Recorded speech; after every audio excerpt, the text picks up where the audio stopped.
Matius pasal 23 ayat 37 hingga ayat yang ke-39. Yerusalem, Yerusalem, engkau yang membunuh nabi-nabi dan melempari dengan batu orang-orang yang diutus kepadamu. Berkali-kali aku rindu mengumpulkan anak-anakmu sama seperti induk ayam mengumpulkan anak-anaknya di bawah sayapnya, tetapi kamu tidak mau. Lihatlah, rumahmu ini akan ditinggalkan dan menjadi sunyi. Dan aku berkata kepadamu, mulai sekarang kamu tidak akan melihat aku lagi, hingga kamu berkata, diberkatilah dia yang datang dalam nama Tuhan. Selamat pagi Ibu Bapak Saudara yang terkasih di dalam Tuhan. Sesungguhnya Tuhan itu ingin sekali supaya kita menjadi miliknya. Tuhan rindu kita menjadi anak-anaknya. Tuhan rindu kita menjadi orang-orang yang bernaung di bawah dekapan kasih Tuhan. Tetapi masalahnya Ibu Bapak Saudara yang terkasih, banyak orang yang menolak, banyak orang yang tidak mau, banyak orang yang mengeraskan hati terhadap panggilan Tuhan untuk mendekat, untuk dirangkul oleh Tuhan, untuk didekap oleh Tuhan di dalam naungan kasih-Nya. Kira-kira demikianlah apa yang ada atau apa yang tergambarkan di dalam ayat-ayat yang kita baca pada pagi hari ini, di mana Tuhan dikatakan menyampaikan semacam keluhan atau ratapan karena banyak orang yang tidak mau menerima Kristus dan menolak Kristus. Padahal Tuhan ingin menyelamatkan mereka. Padahal Tuhan ingin merangkul mereka. Dalam ayat yang kita baca dikatakan, aku ingin mengumpulkan engkau seperti induk ayam yang mengumpulkan anak-anaknya di dalam naungan sayapnya. Betapa rindu hati Tuhan supaya orang mau menerima Dia. Karena itu adalah satu jaminan kehidupan yang kekal. Satu jaminan bahwa seseorang akan hidup di dalam perlindungan yang sempurna dari Tuhan.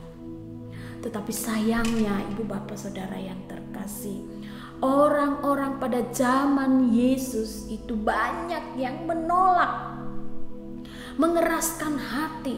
Orang-orang Yahudi di dalam kesalehan mereka, di dalam mereka menjalankan ritual-ritual keagamaan mereka, tidak sadar, tidak tahu bahwa justru mereka menolak Kristus. Dan itu berarti mereka hidup dalam kesia-siaan, mereka hidup dalam kebinasaan. Ibu Bapak Saudara yang terkasih di dalam Tuhan, hari ini kita juga mengintrospeksi diri, menilai diri kita. Apakah kita telah menjadi orang yang merespon panggilan Tuhan itu dengan sukacita? Ketika Tuhan berkata, ini aku datang menyapa engkau, apakah kita merespon itu dan berkata, Tuhan, aku juga mau mendekat terhadap engkau? Ketika Tuhan mengulurkan tangan, mau meraih kita, mengangkat kita dari kebinasaan hidup kita, apakah kita merespon itu dengan baik, menyambut uluran tangan Tuhan itu dan berkata, Tuhan, aku memang hidup dalam kesia-siaan, aku memang hidup di dalam kebinasaan, aku mau engkau angkat dan engkau rubah hidupku menjadi hidup yang bermakna, yang sesuai dengan kehendak-Mu, sehingga hidupku tidak lagi menjadi hidup dalam kesia-siaan. Ibu bapak saudara yang terkasih, berapa kali dalam kehidupan kita, setiap kali kita mendengar Tuhan berbicara kepada kita, Tuhan menyapa kita, Tuhan berkata, "Hei, jalan yang kamu tempuh itu salah, berbaliklah." Berapa kali kita mengeraskan hati dan berkata, saya tidak mau mendengar suara Tuhan. Berapa kali Tuhan berkata kepada kita, "Anakku, jalan hidup yang kamu tempuh itu tidak sesuai dengan kehendakku. Fokus hidupmu salah, fokus hidupmu keliru." Berapa kali Tuhan menegur kita dan menginginkan kita untuk berbalik arah, tetapi kita mengeraskan hati, kita menolak untuk taat, kita menolak bahkan untuk mendengar suara Tuhan. Berapa kali Tuhan berkata kepada kita, "Hai anakku, jangan kerjakan hal-hal itu, karena itu tidak berkenan di hadapanku. Tetapi perkara-perkara inilah yang kamu kerjakan, kasih, kebenaran, keadilan, kesucian hati, kerendahan hati." Tapi kita berkata, saya tidak mau mendengar. Bukankah semua itu kalau saya kerjakan menunjukkan saya adalah pribadi yang lemah? Padahal di dalam dunia ini, di dalam persaingan di dalam dunia ini, saya dibutuhkan menjadi seorang yang keras, seorang yang tangguh, bahkan seorang yang bisa menghalalkan segala cara untuk menjadi seorang yang sukses dan berhasil. Kita mengabaikan sapaan Tuhan, kita mengabaikan teguran Tuhan, kita menutup telinga dan hati kita terhadap suara Tuhan yang hendak membimbing langkah-langkah kehidupan kita. Ibu bapak saudara yang terkasih, marilah kita mendisiplin hati dan hidup kita untuk peka terhadap suara Tuhan, dan marilah kita menaklukkan hati dan kehendak kita di bawah kehendak Tuhan, supaya hidup kita menjadi hidup yang bermakna, bukan hidup yang sia-sia, bukan hidup yang menuju kepada kebinasaan, tetapi hidup yang berarti, hidup yang berharga di mata Tuhan. Mari ibu bapak saudara yang terkasih, di masa prapaskah ini kita melatih kepekaan kita untuk mendengar suara Tuhan, dan mari kita memiliki kerendahan hati untuk mentaati suara Tuhan.